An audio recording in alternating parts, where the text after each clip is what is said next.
The advice and opinions expressed by the host of Autism Live and her guests are meant solely as suggestion and should not be in any way construed as child-specific advice. Any choices you make in determining your child's treatment are completely at your own discretion.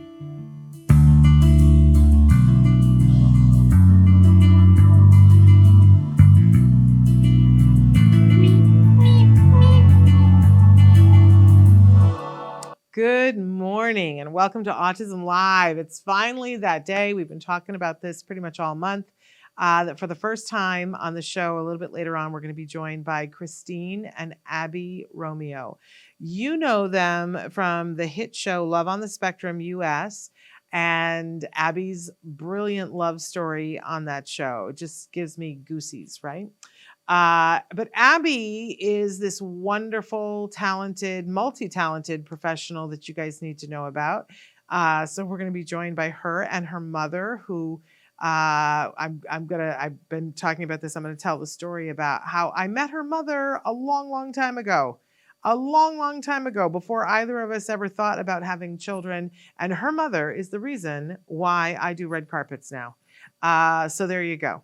And I didn't know that until about 2 years ago. I knew that there was a person that was responsible for that. I just didn't know it was Abby Romeo's mom.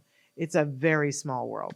And we'll share all of that and perhaps more a little bit later. And I promised everybody we're going to talk about lions. We're going to talk about mermaids for sure. And we're going to talk about hats for sure. So, but if you're joining us right now and you're watching us live, we're so thrilled that you're here. Please feel to write in questions, comments, whatever as we go through. We did pre-tape this show for our convenience and their convenience, but you can still write in your questions, your comments. Chris is showing you some of the different ways that you can connect with us, whether it's during the live show. We know that most of you are listening during podcast, and we love that. When you listen during podcasts, there are a little bit more advertisements, maybe because there is a cost. It's a free upload whenever you get a free download, I guess. When you get the podcast, it's free to you. It is not free to us to create. So there are sponsors for it. We hope you embrace that and enjoy that. If you are not, for whatever reason, and you're like, I just need to go on a hike and I don't want any ads and I want this content in that way, you can by going to glow.fm/autismlive. When you subscribe, it's $5 a month to get the ad-free podcast. And you get not only everything that we do at Autism Live, but you get everything Ask Dr. Doreen and all of the other podcasts that we are incubating as well. And you get them ad-free. So I hope if that's what you need, that you will get that. We always like to start the show with something that we fondly refer to as the jargon of the day. This is when we take on one word, one phrase, one acronym. We try to figure out what exactly are we talking about and why are we using this term and who uses this term and how will this benefit our lives. So we give you an actual definition. Used to be back in the beginning, I would just make fun of the actual definitions because they often contained twice as much jargon as anything else, and we would need 3 dictionaries to figure out what the definition meant, right? It's gotten better. I have to say that in the 14 years that we have been doing this, it's gotten better. It's almost like someone bought a vowel and said, oh, I don't think these definitions are working. But always, we also give you a working definition too. Sometimes they are also definitions that we've gotten from various sources, and I try to credit them whenever appropriate. But always we have a little discussion about why is this term maybe important to you? What do you need to know about it? What are the nuances to it that might be missed if you weren't looking closely? So take a look. I think this is the first time that we've done this jargon. The jargon of the day today is masking. This is a very hot topic. And it's a word that comes with a lot of connotations, and not all of them are good. So let's take a look. And our first definition comes to us from Henry Ford Health. They say the term, quote, autism masking is used to describe behaviors used by people with ASD to suppress or hide the signature characteristics of the disorder. It can also mean mirroring the behavior of neurotypical people and developing quote, scripts that work in social situations. Okay, so there's a lot there to unpack. But I think my immediate reaction to that, the reaction of people suppressing who they are in order to, look like someone else doesn't feel good, right?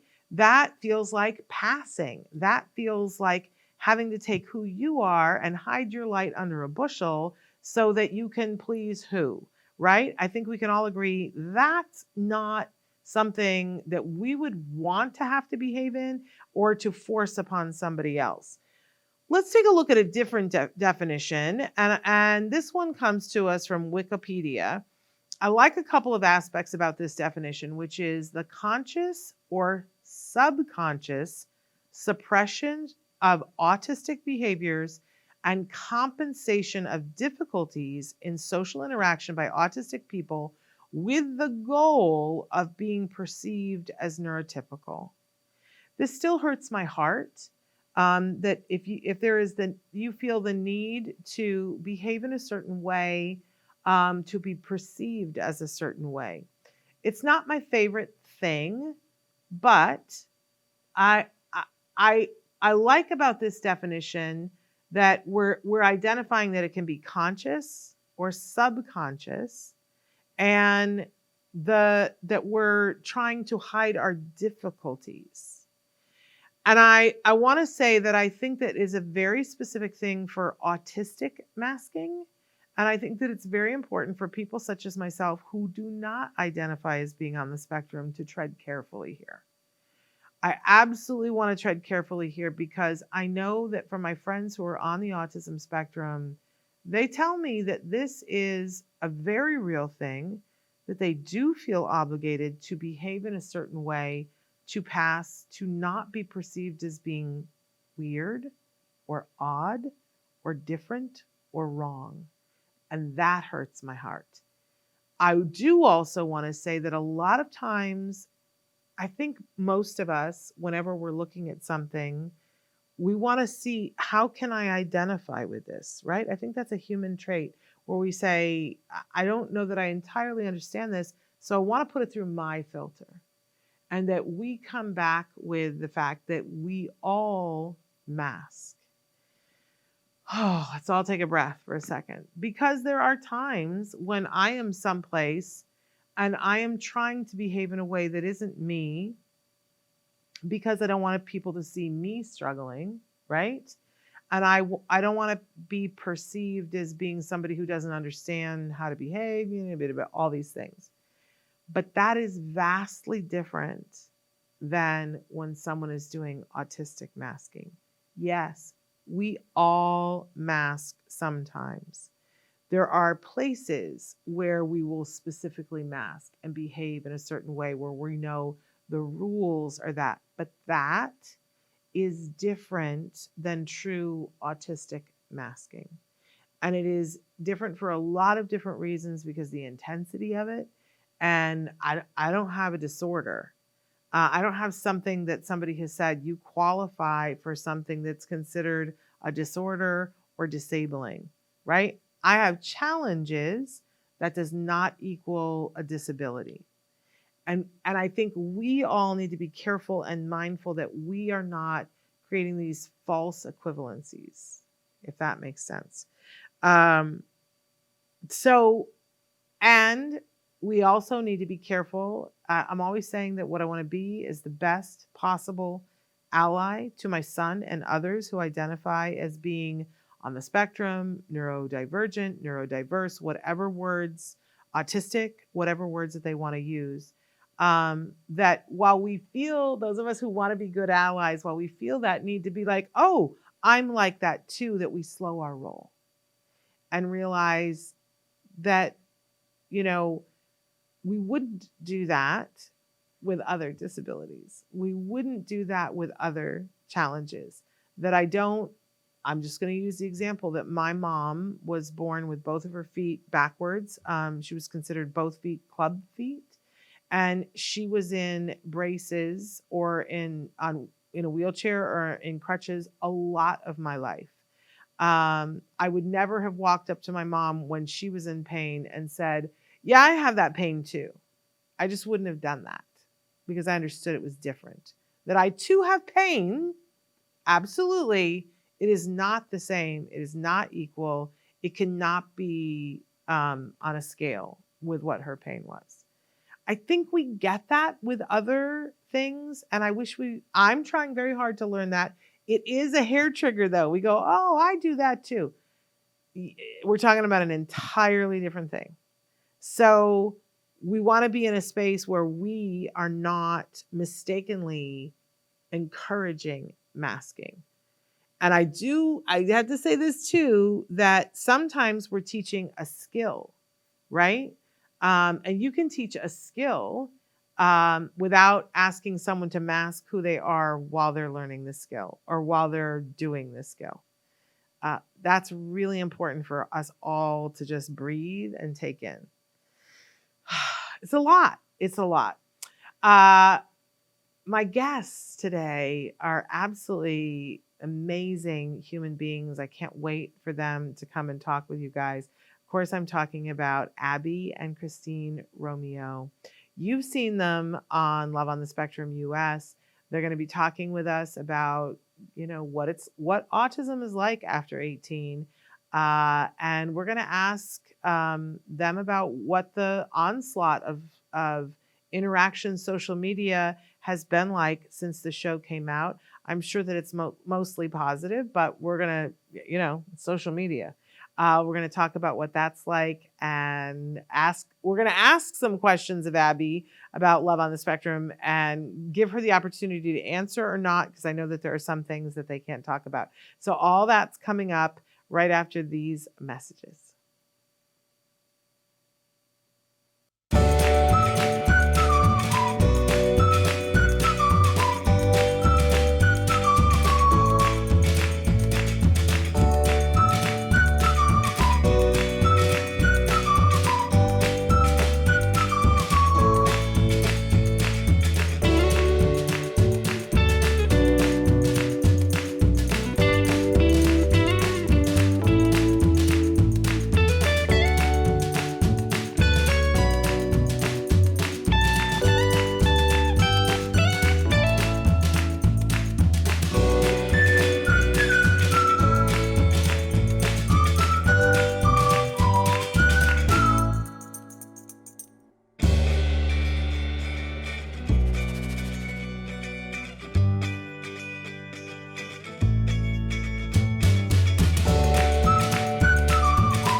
Welcome back. As I said before, I'm so excited about this show because for the first time ever, we are having Abbey and Christine Romeo with us on the show. Abbey has sort of been on the show before because we showed one of her music videos before, but not like this. And this is going to be so much fun. I'm so looking forward to it. For those of you who don't know and have not been watching Love on the Spectrum US, let me tell you a little bit about them, and then we're going to unpack all of this. Christine is an amazing mom, first of all, as you can see on the show. She is an honors graduate of the University of Massachusetts and spent part of her college years at University of Warwick in Coventry, England. I'll bet there's a story there. She has been a single mom to both Benjamin and Abbey since they were 5 and 6. She has spent 22 years in therapy rooms, IEPs, and creating individualized interventions for Abbey. She is an avid speaker on autism and overcoming obstacles. She recently spoke at the Northern California Neurodiversity Symposium alone with legendary autism advocate Dr. Temple Grandin. Her day job is Director of Communications and Senior Programs at the Farrah Fawcett Foundation in Los Angeles, which supports cancer research and patient support. She appears on Love on the Spectrum US with Abbey and is on TikTok, where she is known as Abby's Mom 17, sharing her autism journey with Abbey to over 1 million followers. And her daughter, Abbey, who is an amazing, brilliant, talented young woman, Earned a certificate of completion at the Bridgeport program at the Help Group in Los Angeles in 2016. She went on to attend Miller Career and Transition Center, who we've featured here before on the show, and finished with training in textiles, farming, bakery, and retail in 2020. I didn't know that. Congratulations, Abbey. She was a member of the award-winning Miracle Project, and later Spectrum Laboratory in Los Angeles, which uses the arts to expand creativity, social skills, and musical interests. Abbey has written and performed in 5 music videos singing about autism. They are all available on YouTube. She has worked for 2 years as a volunteer in animal rescue. She has a paper shredding business. Also, I did not know that. Cat sits for the neighbors and has a thriving hat business called Made by Abbey. She is a verified influencer on TikTok and Instagram and appears in the Emmy award-winning show Love on the Spectrum US on Netflix. Abbey has had 20 years of speech therapy and other services to get her where she is today. Oh my goodness. Let's get them in here. Good morning, Abbey and Christine. Morning. We are so thrilled to have you here. Great to be here. Well, I have so good to be here. Yeah, I have so many things I want to talk about. But I don't know, Abbey, if you remember the first time that I met you, because I tell this story every time Jason and Garth are on the show. I tell them about there was some event that was happening at the Ed Asner Family Center, and I was sitting on the couch waiting for my son. And here was this beautiful young woman who came and sat on the couch next to me. It was you. You turned to me and you said, "Are you the lady who does that show, Autism-Live?" And I said, "Yes, I'm Shannon. Nice to meet you." And you very proudly stuck out your hand and you said, "I'm Abbey and I am a performer with Spec Labs, excuse me, because I have to get that right." And I was so impressed by you. And I tell that story to Jason and Garth all the time because you were so confident and self-possessed. I mean, the thing that we want all young performers to be, it was just amazing. And I remember feeling like I just met a star. And obviously I was right. Do you remember that, Abbey? Oh yeah, I sure do. That's amazing. And I asked your mom if it was okay if I told the story of when the first time was that I met her. And I've been trying to figure out what year that would have been. Christine, do you have any idea? Not really. I mean, it could have been the 80s, right? It had to, I'm trying to think when I graduated from graduate school. I think I graduated in 90. So it probably was like 88, 89. Yeah. I was in graduate school at the National Theater Conservatory, and in a very small class of people, there were 12 of us in our class. And one of the gentlemen that was in my class said to a couple of us, "Hey, I need some help. I have a very special guest arriving at the Denver airport on Friday night, and he offered to pay us to play the role of 2 of them were going to be reporters. And he asked for me to have a microphone and pretend that it was a red carpet. And when this special young woman that he wanted to impress, and he had roses and everything to meet this young woman at the airport, he said to me, "I want you to pretend like you're paparazzi and it's a red carpet. I want you to stick the microphone in her face and I want you to start asking her questions about, is she excited to be here in Denver for the weekend?" And he said, "Just, Shannon, make stuff up." And so we stood there and waited. I have to say, he was very nervous and very excited. And he's not someone who usually allows you to see that, right? Yes. But here came your mom, Abbey. Your mom was the woman who got off the plane that he was meeting. She came down. This was back in the day when you could go up to see people as they got off the airplane. And I shoved a microphone in your face and started asking you questions about what you were doing and, what your next project was. And you had to have been like, what in the heck is happening here? Oh no, it was crazy. He did, but he's got such a great sense of humor, our friend Jim. Yes. So I would expect nothing less because he's just such a great guy and so funny. That's something he would do. Well, and we all had such a good time. And then afterwards, you went with Jim to, have your weekend. And the three of us got back in our cars and left. But on the way back, the other two said to me, you were a little too good at that red carpet thing. You should do that. And I was like, what? I'm not going to do that. But every time since then that I've had to go on a red carpet, I was like, well, I managed to do it then. I'm just going to pretend that I can do it because I could do it. But I didn't realize that was your mom, Abby. This was how many years ago? And I didn't realize. Abby, this was literally like 35 years ago. I was in my early 20s, I believe. Yeah. And really? Isn't that nutty that's crazy. How, but that's how the autism community works. Yes. Do you want to tell the story that you told us right before we came on? I mean, it's just so crazy. So one of our closest friends was Atticus Baldwin. His mother is Isabella Hoffman, the actress. And 100 years ago, when I was involved in that world, I got a call to understudy a woman who just got a pilot and had to drop out of a sketch comedy show. So I jumped in and studied a woman. Her name was Isabella Hoffman. And then I opened the show 3 days later.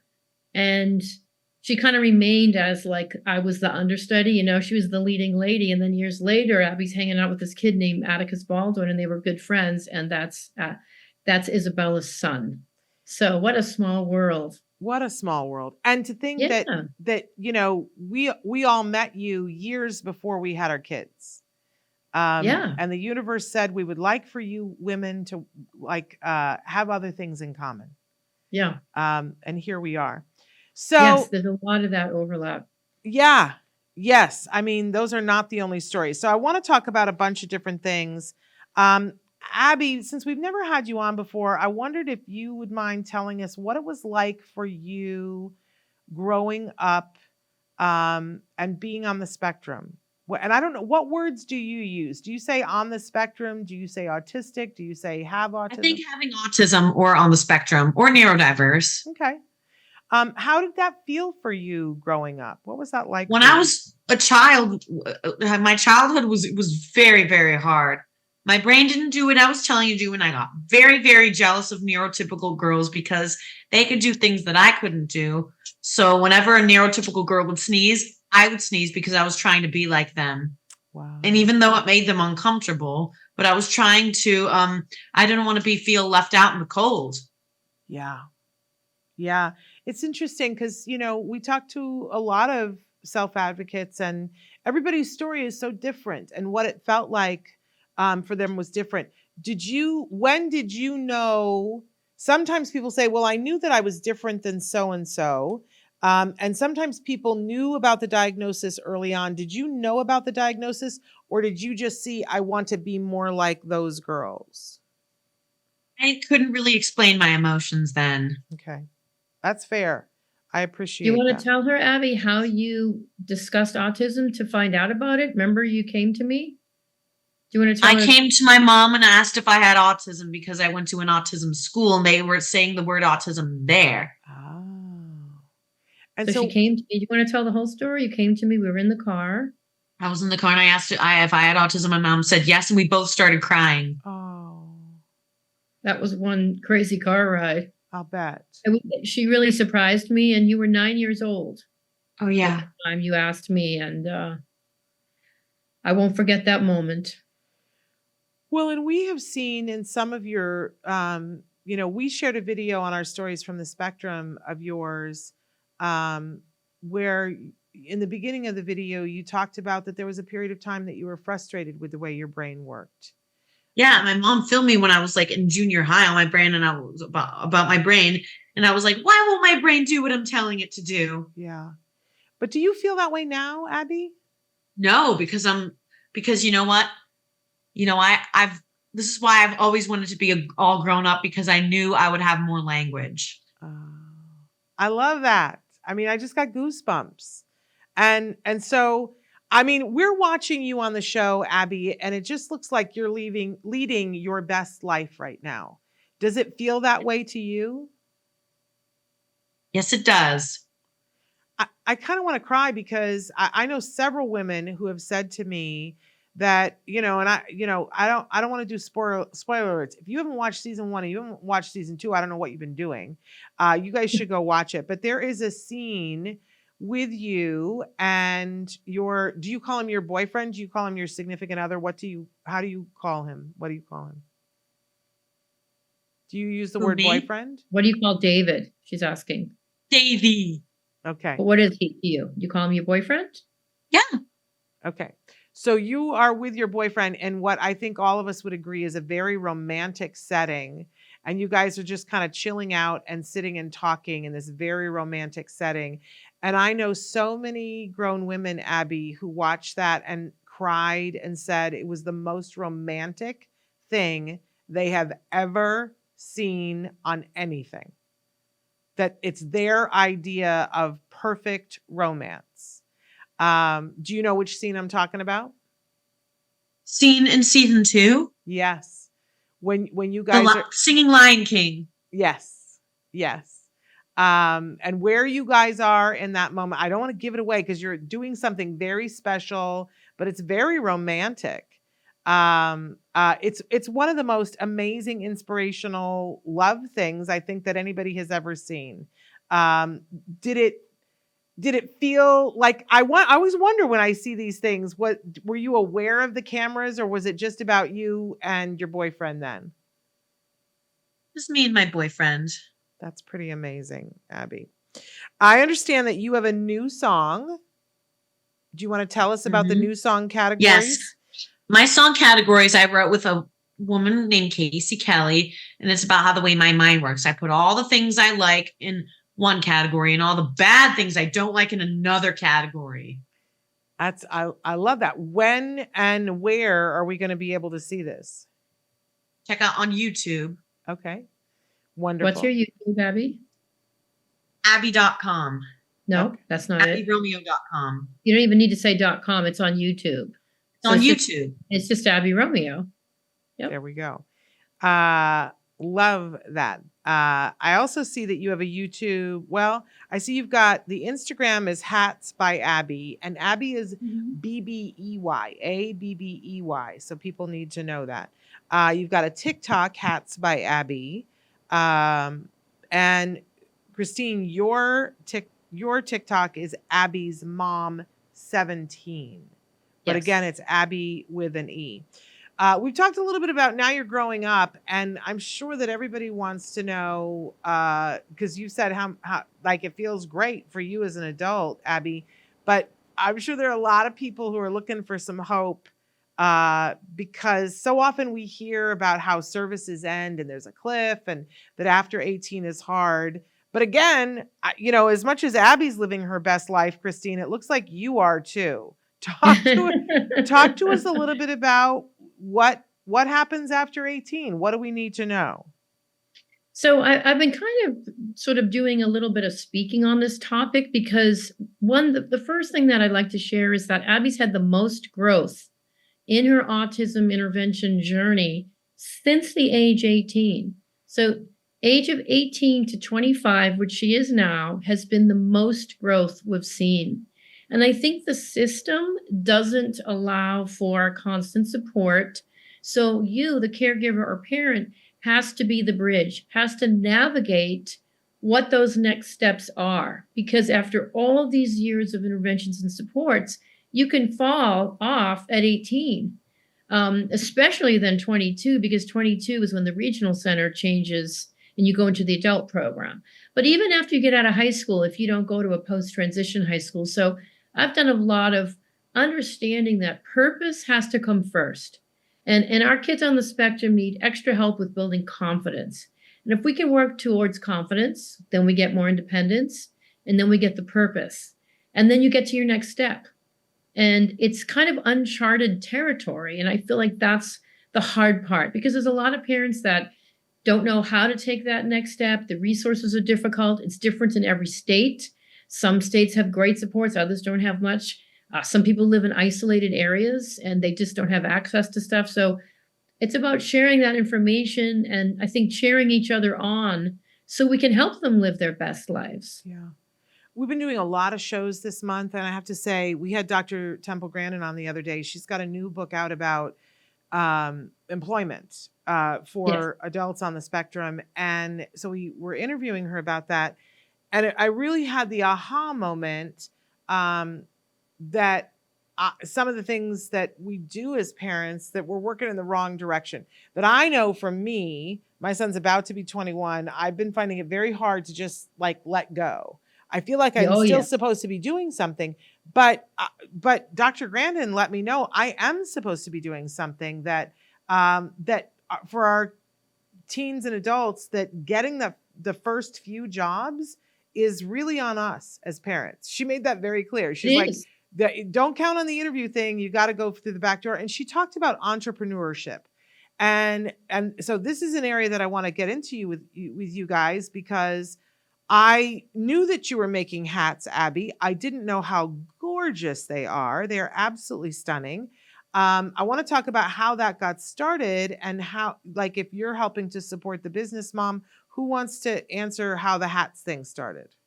Abby, why don't you talk about your schooling and start there at Miller? It all started out when I was in a work program called Textiles at my training school, and I learned how to make hats there with my teacher, Miss Carol. And late that year, she retired, and she came to the house and taught me how to make hats here. So in the Textiles work program, I learned how to make scarves on a floor loom or rigid head loom, and bracelets on a bead loom. Amazing. And I've now, see, the one thing I will say about that particular component, because we're talking about what we're supposed to do. Yeah. So Abby only knew how to do a part of the weaving. She didn't know how to do the beginning, middle, and end of the process. Yeah. So I went back to Miller and I said, hey, can you create advanced weaving? She's the best weaver. She's highly focused. It was truly a miracle to find something that she connected with. So I went to the principal and I went to the teacher and I said, is this okay to do this advanced weaving? Teacher thought it was a great idea. Principal said, no, we don't do that here. Oh. And I said, well, she doesn't know how to do the whole process.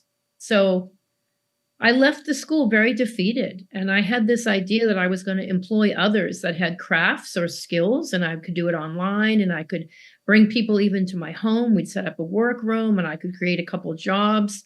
And being shot down like that was devastating. So I was devastated for about a week. And then I called the teacher up and I told her, and she said, well, I'm retiring. So I'm going to come to your house and I'll show you how to do it if we can't do it here. And then that is how the teacher was instrumental in just being an amazing human being, Miss Carol. She came to our house and she showed us how to translate Abby skills onto a circular loom. And that's how the hat started. And I help Abby a little bit in tying them off, we call it, because that's a little bit tricky. But that's how we went around when the universe said no. Yes. Well, what an important thing for us to hear about. And I got to say, that's right in line with what Temple was saying. Temple was saying that what we need is parents to step in and finesse things so that the job or the company, the business can get off the ground. So can we buy hats now? Abby? Yes, you can buy hats on madebyabby.com. So I was looking at it on Instagram, but can we order certain types? Tell me how I would order something. Like, let's say I want a green hat and I want it like the one that I saw in the picture. Can I just specify that? Yeah, sure. Yeah. Way to have a business, Abby. You give the customer. Thank you. And I'm assuming that, you really like this, making the hats. Yeah, I enjoy making hats. Okay. And are you going to branch out into other things besides hats? Do you think you're going to make scarves again, since you said that someday? I just don't know how to figure it out. Okay. So that's one of the things about some of these programs is, Miller is a great school. Principal Wayne, who we initially started with, was extraordinary. He retired. And so when you have these certain rules, like if you're in the bakery, but you're not allowed to go into these areas of the kitchen, and you can't touch these pots and pans, and you can't use these utensils, you are limiting the skill. So you kind of learn half the skill. And there's liability and there's reasons why they don't want to do it, but they certainly did that with weaving and they didn't teach her the whole thing. So now that I understand a lot of this, it's me going online and using good old Google to find out how she can expand. There's a lot of how-to stuff on there, and that is part of how we have continued to build Abby's items that she sells. And we are moving to scarves, but I have to lead that charge. Yeah. And I will. And once I teach her, she's off and running. Yeah. Fast learner. I mean, the weaving thing was really a cool thing because the first day I walked into Miller and I saw her operating a big rigid head loom, weaving these things together, I burst out crying because I simply couldn't believe what I was seeing. Yeah. Well, you know, you're so talented in so many different directions, Abby. It doesn't surprise me. Thank you. I noticed that on your logo for Hats by Abbey, there is a mermaid. Yes, there is, because when I was growing up, I've always loved mermaids since I was in kindergarten. I promised people that we were going to talk about mermaids today. So, Let's do it. what do you love about mermaids? Well, when I first saw the movie Ariel, I mean, Little Mermaid, I identified with her because she wanted to be where the people were, and I wanted to be in school with the typical kids, just like that. So every time I watched the scene when Ariel went up to the surface, I felt like leaving the autism program, going into the typical school, just like that. Wow. There's a And her father wouldn't let her be with the humans because he thought they were dangerous. Did you feel that ever growing up? Kind of. Yeah. Do you feel Ariel that couldn't get her words out in her song. That's why I still even like her today. And when she became a human, she couldn't talk. That's how I felt. And she had a beautiful, beautiful voice. Did you realize at that point that you also had a beautiful, beautiful voice? Yes, and both beautiful voices. Amazing. When did you start to realize that she had this talent for singing, Mom? Well, the funny thing is that Abby was probably 2.5 years old, and there were some signs of differences, but she could sing before she could talk. And she used music and stretches of lyrics and choruses and melodies throughout her earlier years to get that voice to work. I believe that music is an incredibly therapeutic tool for people on the spectrum, especially those that are struggling with expressive language or even what I call just engagement. You know, the thing about autism that's hard is you got to really look at how is this gigantic landscape affecting that individual person? Because there's so many manifestations now and the landscape is bigger than ever. So to me, being more specific, but I always try to say there was no engagement, in those earlier years. And so we were struggling to get that like visual, like engage in anything. Like Abby wouldn't play with dolls. Abby wouldn't play with toys. Abby was very much alone in her own world. And it's very scary when you're trying to raise, a child into this world that's not able to participate. And music was a bridge to bring her into this world. And so I actually have a tape of Abby singing Twinkle, Twinkle, Little Star when she was probably just under 3 years old. And I have the tape somewhere. I've yet to find it. And I remember hearing it and thinking, even though she wasn't talking, this beautiful voice came out. It was so angelic. And it gave me hope that she would be able to connect later down the road. But we've always used music. It's just been such a beautiful bridge. You're also hilariously funny, Abby. Do people tell you that on a regular basis that you're so funny? Yes. The first time I ever heard of you or saw you was in a video. I think it's called Big Mouth. Is that right? No? No. You mean the one, do I have a red top on? Gosh. That's the microphone video. Yeah. Okay. But I just remember thinking, oh my goodness, this young woman is hilarious and funny and talented and brilliant. What video are you talking about? Which music video? sure. There was a video, a music video that you did with Spec Labs, and I might have the wrong one. It might not have been the Big Mouth one. Was it the one? I feel like you were with Dom in it. Do you know what you've done Dom did a video called Big Mouth, but she wasn't in that one. It must be another one because Yeah, there's several. Because I remember I remember seeing one and I just was like, this girl is funny. This girl is brilliant. You have such a wonderful presence. I can completely understand why they wanted you for Love on the Spectrum, because you're a very beautiful girl, but you are also, you just have a wonderful outlook, and you're fun and you're funny. But I'm wondering I don't know how much we're allowed to talk about Love on the Spectrum. So if I ask something that I'm not allowed to ask, one of you tell me and I won't be offended. But I know that because I just got the email, that they're getting ready for season 3. Do we know if you will be involved in season 3? That's probably not something that we really even know yet. Okay. I think they're doing their planning on that, I think. Okay. Yeah. But when you started, because it's a big decision to do that kind of a show, right? Yes. That, you didn't know the people that were working on it. I'm just wondering, were you guys concerned about anything when you started? Obviously, you liked it because you did season 2. But was it a little scary to let people into your home and say it's going to be okay to film while I go on dates? I would have been nervous. Were you nervous, Abby? A little bit.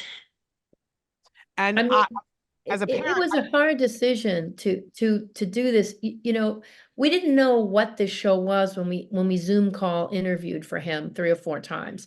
All we knew it was some guy doing a documentary. I mean, that was it. And I had heard that before, and we've met a few other people and, those kinds of things. So there was really nothing. And then at the end of, I don't know, 4 or 5 Zoom calls, then they said it was Netflix. And I was like, oh, a Netflix show. And then later on, they said the name of the show was Love on the Spectrum and that we could go watch it on Netflix. So then we went and watched season 1. And, for me personally, because of the diversity of the spectrum, it seemed that their season 1 in Australia, those people were so very verbal and functioning and having jobs and traveling Europe. Conversational language isn't the easiest thing for the autism in this family. So I felt it would be like having someone that's not athletic run in a race. Like, is that even fair? Do you know what I mean? Yeah. So we kind of said to him, wow, the people in this season 1 Australia have no problem with verbal language. And we do, so maybe we're not right for this. I was really not sure. And he answered brilliantly, and he said, we want to show more diversity of the spectrum. And when he said that, he said, we're just going to tell her story. I felt it would be wrong not to try to participate because our struggles are sometimes visible.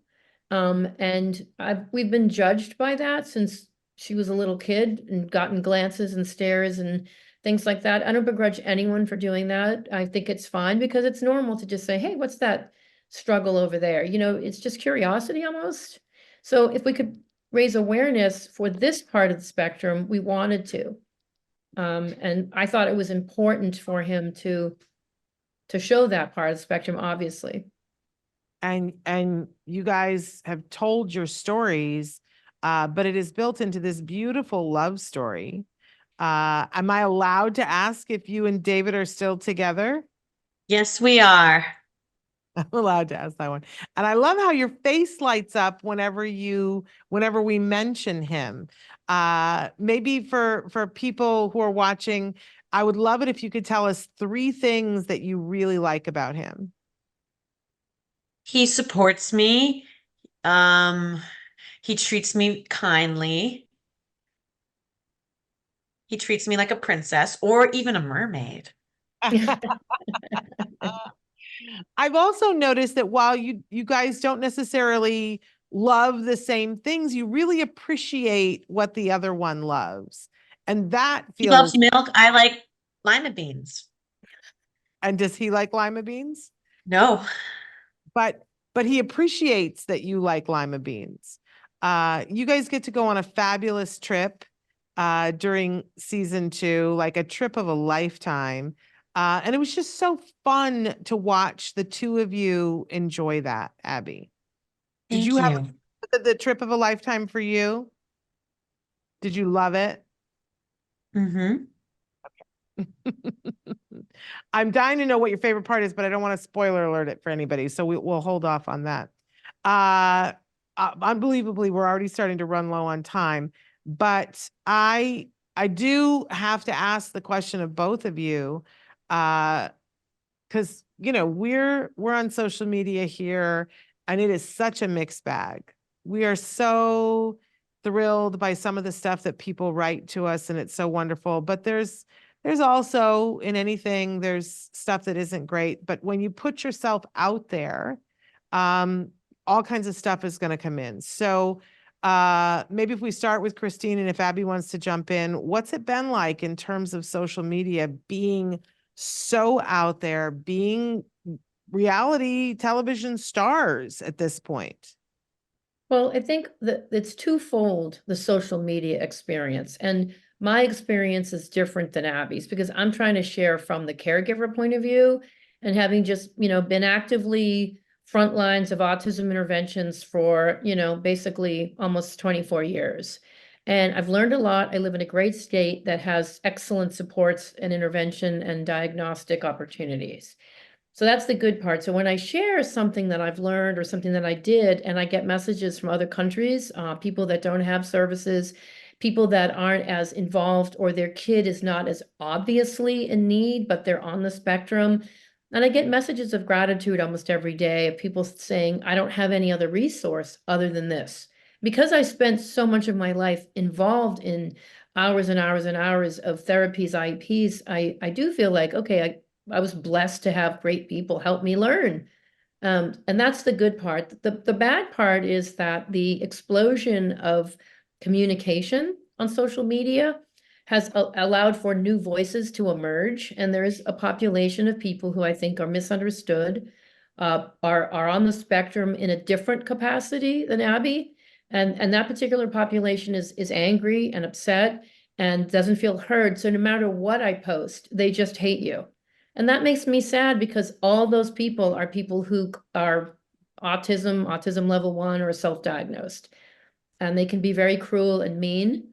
And I try to just keep posting for those that are something resonates with them. I don't claim to be right. I have a hashtag that says Abby's autism for a reason, letting people know that this is the kind of autism that we are dealing with, because the terminology to me is vague in today's world.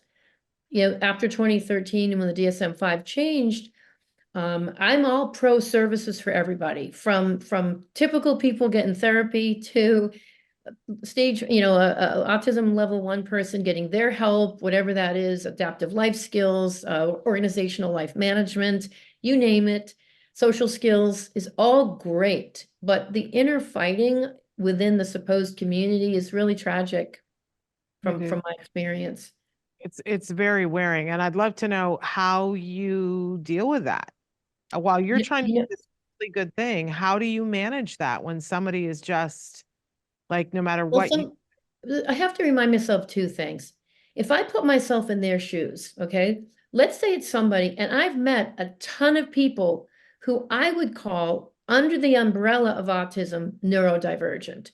They may have formally been called PDD, pervasive developmental disorder, or perhaps Asperger's.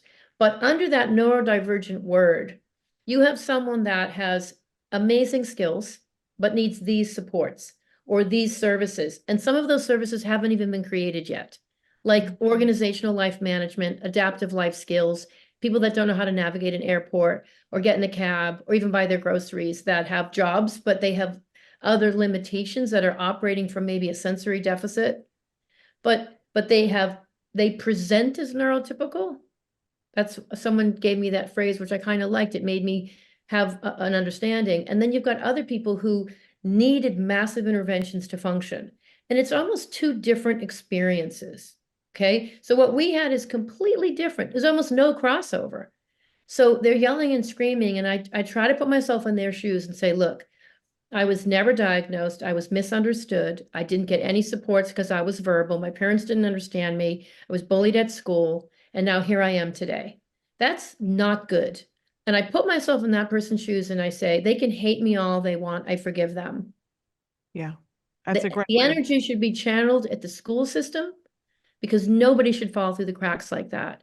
And those skills like organizational life management or sensory integration should be identified when kids are in first and second grade and implemented in the school setting, because that's more important than math. Right? I couldn't Okay, agree. that's one part of it, so that nobody graduates from high school feeling misunderstood, bullied, and be lacking in certain social awareness, which is tragic and painful for them. Yeah. So that population, it's really great we're talking about it, but a lot of those people are people that hate me just because I helped Abbey. I mean, I could say, here's $1 million, they'd still hate me. They're just angry.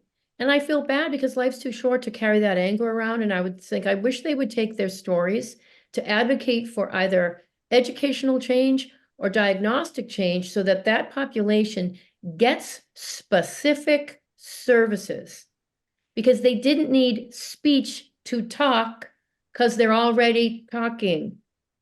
So Yeah. their experience of autism is internalized. Abby's is not internalized. And we have many people, as you know, on the spectrum that in 2 seconds, you see all the fun antics of that person who can't mask because they're not aware enough to mask. They don't care about masking. And Abby, do you know what masking is? No. I mean, that's not even in our vocabulary. So then you have two diametrically opposed experiences under the umbrella of autism, and they're fighting, and they have nothing in common. Yeah. And they're saying you're doing it wrong. And parents are now scared to do certain therapies because a population that didn't need that therapy is saying that therapy is wrong. But the therapy that first population needs hasn't even been created yet. There you And go. I'm doing this because my eyes are really open to the neurodivergent population, people who may not want to be called autistic, people whose brains truly work differently. I told you my day job, I work with scientists, the Farrah Fawcett Foundation. We do HPV cancer research and support. I'm lucky enough to go to a scientific summit every January, and these scientists will present amazing immunotherapy updates on projects that we may or may not have funded. But in that, I talked to one of my head scientists and I was telling her about this.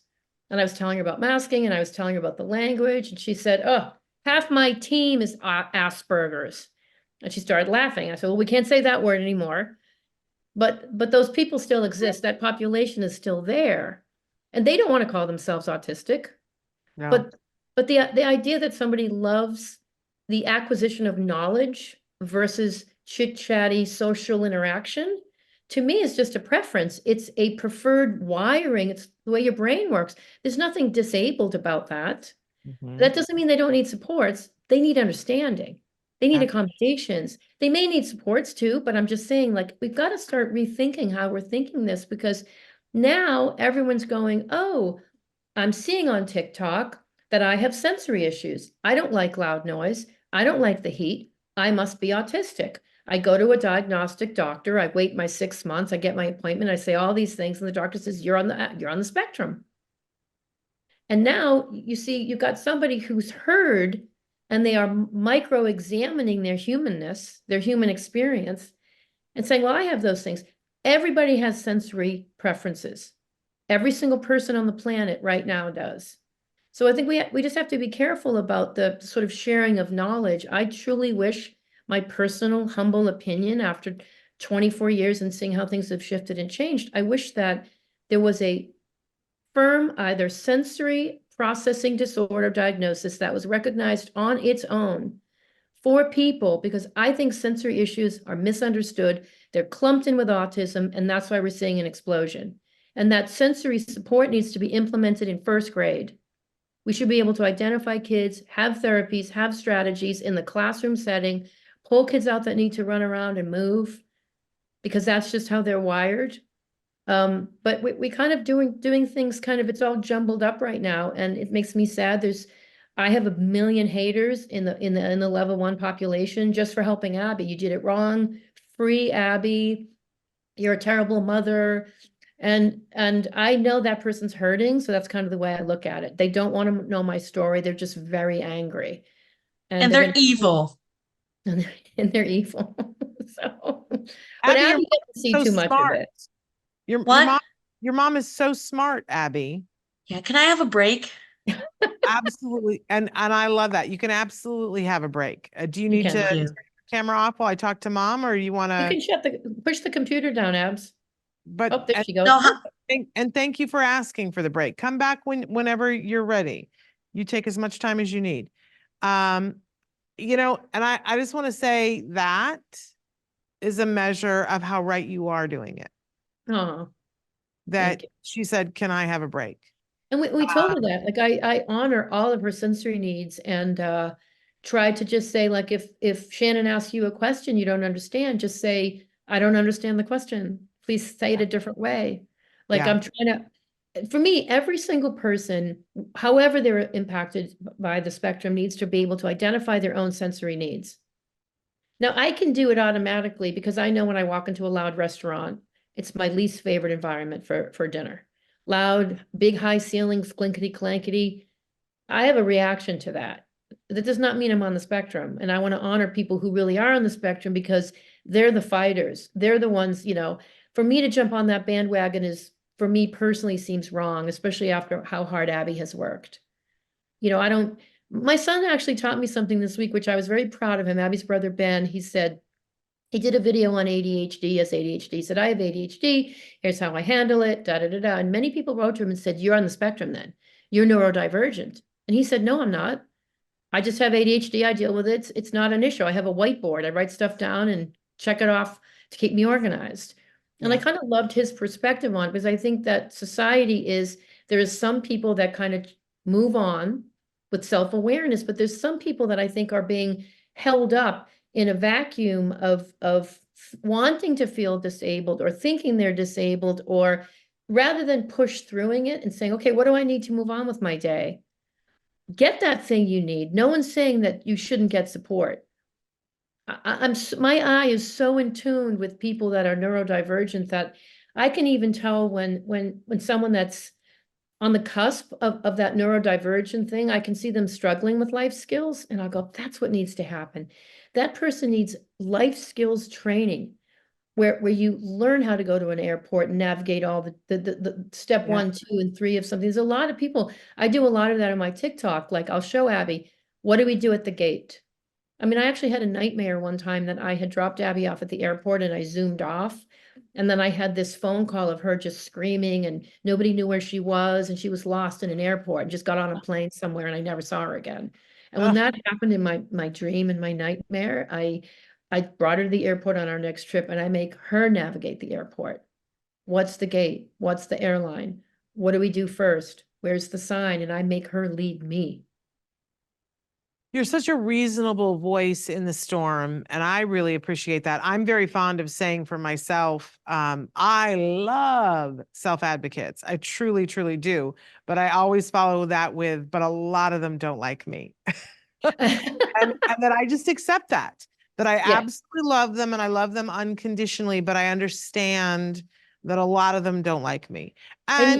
And probably don't like is the nice way of saying. Some of them probably very much hate me. But I will say that, in the last couple of years, it's been very rewarding for me that I have friends that are on the spectrum that are very mover shaker kind of people that are very outspoken. And I'm all, like sometimes something will happen and I'll say, this is my stance on this, but is that offensive to you? And I love that they have said, no, we understand that you're looking at it differently than we are. And you're looking at it from a very specific lens. And we may not agree with everything that you say, but we understand that you care deeply about the rights of people on the spectrum. Yeah. So you're allowed to have your own opinion. And that has been like so powerful in my life. Because I was just saying this earlier today that with my son, I love that there are times now that he disagrees with me and we can say, oh, but I'm looking at it a different way. So we agree to disagree is the most powerful thing that can be.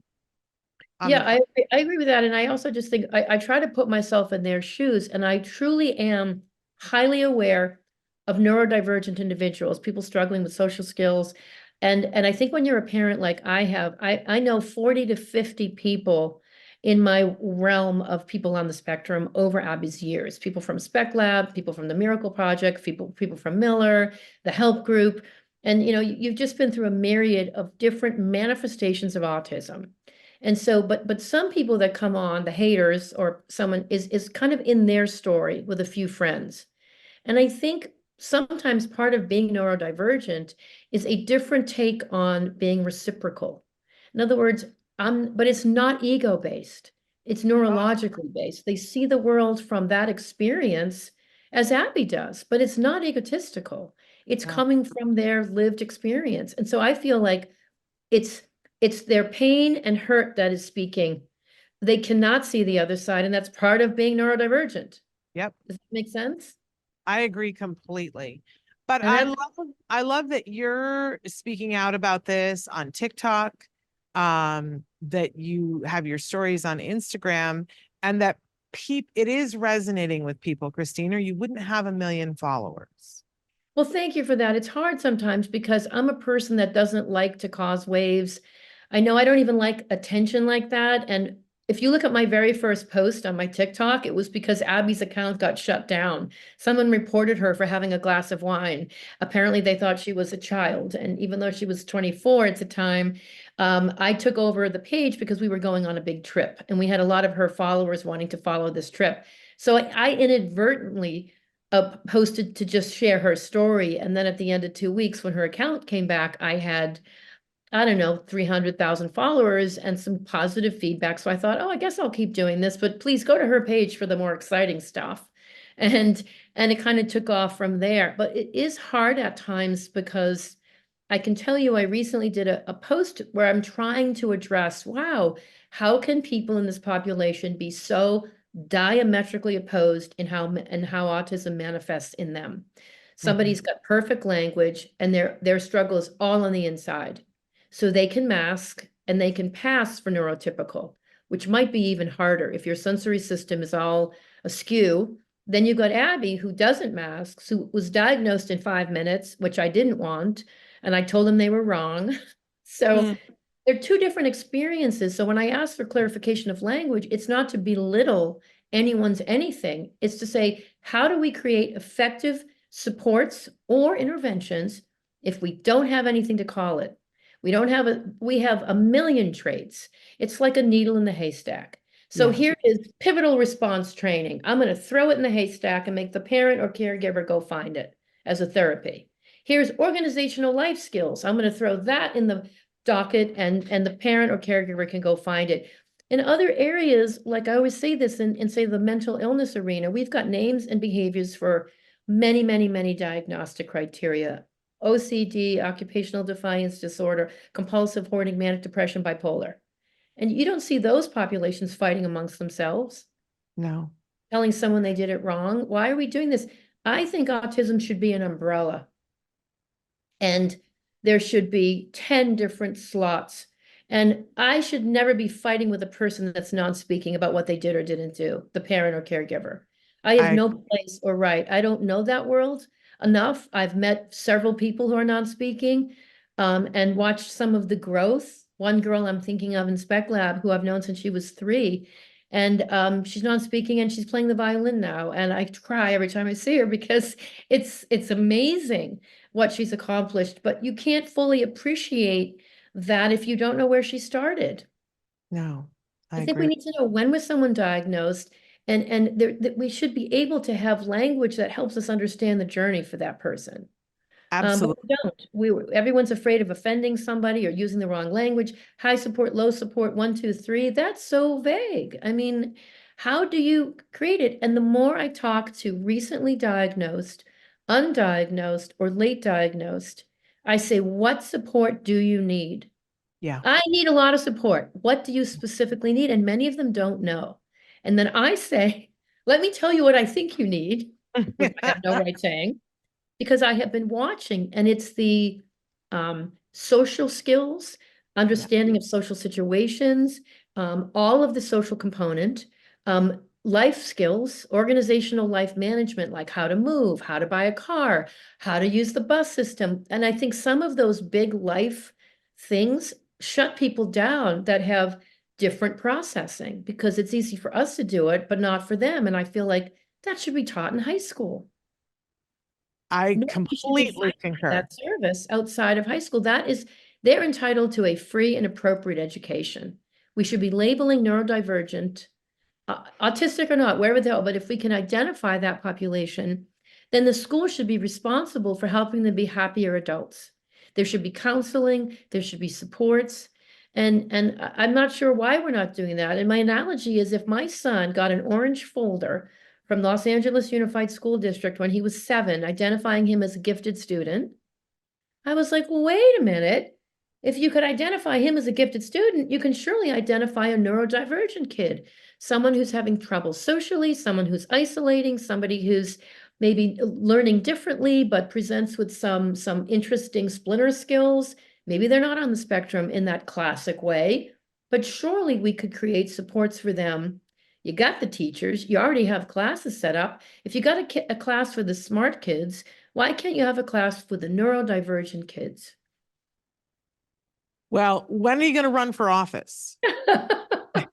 I've been told that before, and I said, as soon as I win the lotto, I will definitely do it. That's when my mission would really begin. All right. Unfortunately, we're running out of time. I don't want to pressure Abby to come back in, but I just make sure that she knows that she was lovely and divine and that she can come back whenever she wants. And next time we'll make sure that it's just shorter duration. Absolutely. Yeah. We can take that note. But tell her how much we adore her and how much we're loving watching their story. As a mom, it's gotta be amazing for you to watch her find love. I've cried, as you have seen many times on camera, because I really truly can't contain it. I mean, it's been the joy of my life, and as it is for, I think, every parent on the spectrum or not on the spectrum, to see just happiness in your loved one and your child, and the family's amazing, and the show's been amazing, and Abby has grown so much from the show.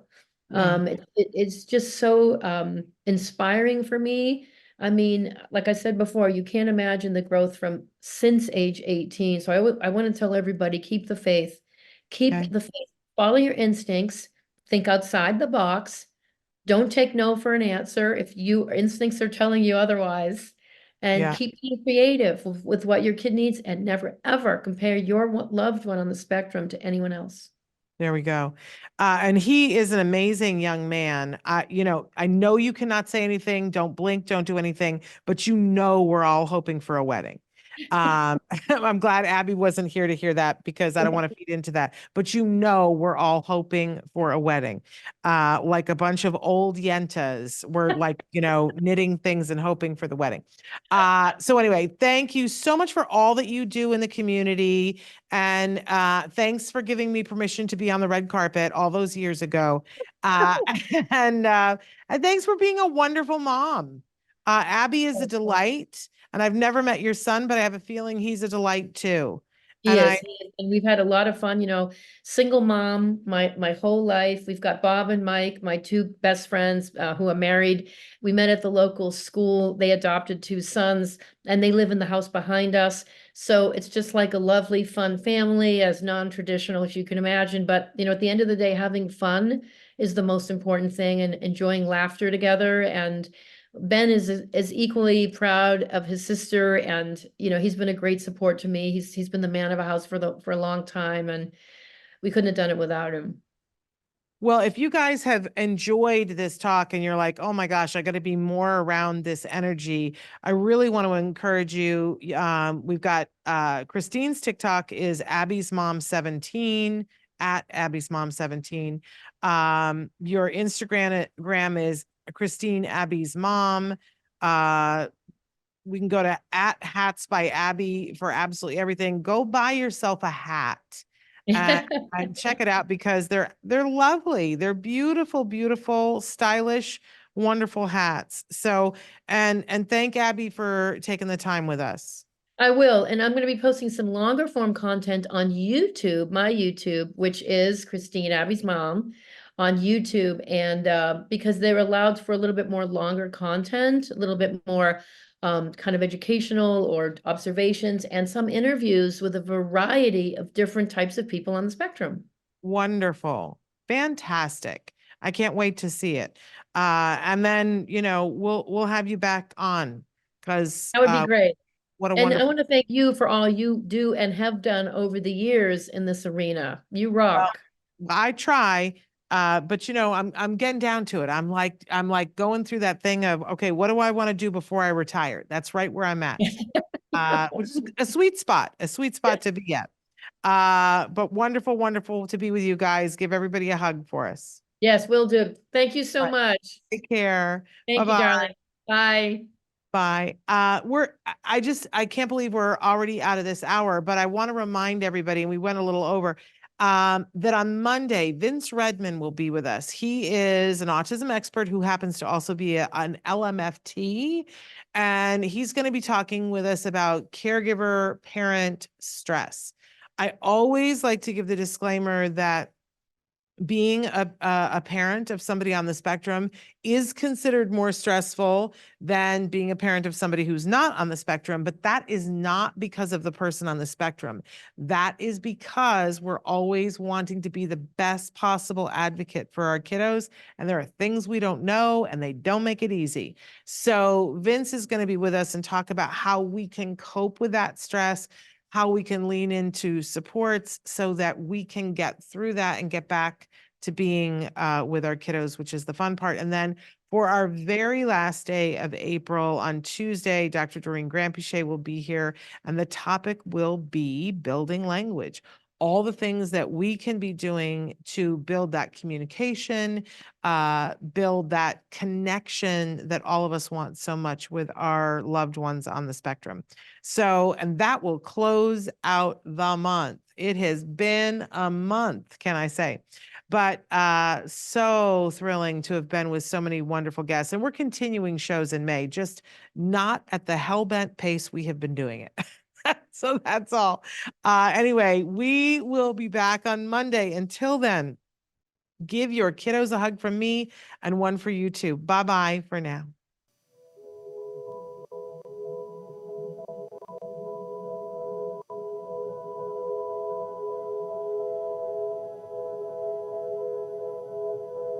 If you found anything helpful in this video, please give us a like. In fact, make sure that you smash that subscribe button on YouTube and give us a like on Facebook. You can also follow us on Twitter and on Instagram for important updates. And please download our free podcast wherever you get your podcasts. Thank you so much. See you next time.